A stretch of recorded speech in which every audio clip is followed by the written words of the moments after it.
Yeah. I mean, so I understand that you need to have a resume. I'm not saying like go into the world and don't have an up-to-date resume, but what I'm saying is don't use it as a way to get an interview because like Yeah. you're not going to get a lot of success out of that. Whereas like, if you focus on networking, getting that in, then the resume is just a tool to support, like you were saying, giving that extra Yeah. context rather than a tool to like get the job in the first place. So that's why I think they're useless in terms of like getting the interview.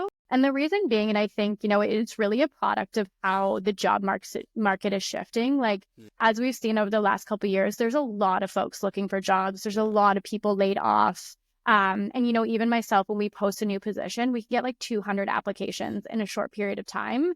And, depending on like what your recruitment function looks like, you don't have the capacity to go through all 200 applications. And so sometimes, your resume might get missed and that has nothing to do with your capabilities. We just can't get to it. But even if it is screened, it's such a 2D representation of who you are. And there's so much missing out of that story. Like when I was transitioning out of Lululemon, you looked at my resume for like a TA position in tech, Yeah. there's no parallel. There's absolutely no parallel there. That's true. But when Yeah. I get in front of someone and I tell my story and I talk about my transferable skill sets and I talk about my motivations and you can hear my communication skills, that's going to tell a lot better of a story than a piece of paper can.